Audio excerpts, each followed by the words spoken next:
అభినవ్ భారత్ వెలగపూడి సచివాలయంలో మంగళవారం సీఎం చంద్రబాబు అధ్యక్షతన జరిగిన కేబినెట్ భేటీలో పలు కీలక నిర్ణయాలకు ఆమోదం తెలిపారు. ఇందులో ముఖ్యంగా ల్యాండ్ టైటిలింగ్ యాక్ట్ రద్దు, కొత్త ఇసుక విధానం బిల్లులకు కేబినెట్ ఆమోదం తెలిపింది.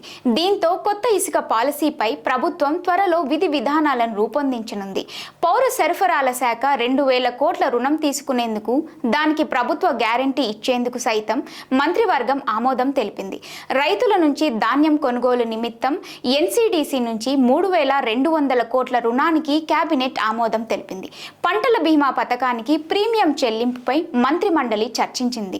ఇందుకు సంబంధించిన విధి విధానాల ఖరారుకు ఒక కమిటీని ఏర్పాటు చేయాలని నిర్ణయం తీసుకుంది. వ్యవసాయ శాఖ మంత్రి అచ్చెన్నాయుడు, రెవెన్యూ మంత్రి అనగాని సత్యప్రసాద్, పౌర సరఫరాల శాఖ మంత్రి నాదెండ్ల మనోహర్ సభ్యులుగా ఒక కమిటీని నియమించింది. వీరు 2 రోజుల పాటు అధికారులతో మాట్లాడి విధి విధానాలను నిర్ణయించినారు. ప్రీమియంను రైతులు స్వచ్ఛందంగా చెల్లించాలా లేక ప్రభుత్వం చెల్లించాలా అనే అంశాన్ని ఖరారు చేయనున్నారు. ఇందుకు సంబంధించి కేవలం 2 రోజుల్లోనే నివేదికను ప్రభుత్వానికి సమర్పించనున్నారు. ఓట్ ఆన్ అకౌంట్ బడ్జెట్ కోసం ఆర్డినెన్స్ సహా వివిధ అంశాలపై చర్చించి కేబినెట్ ఆమోదం తెలిపింది.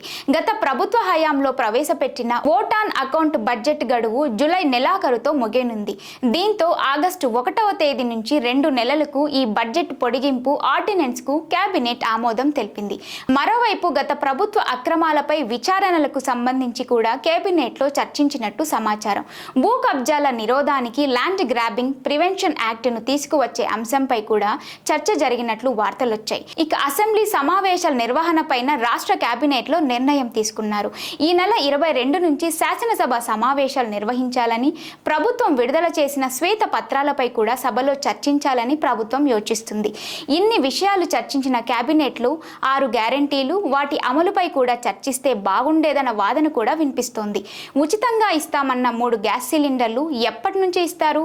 మహిళలకు ఉచిత బస్ సౌకర్యం ఎప్పటి నుంచి కల్పిస్తారు?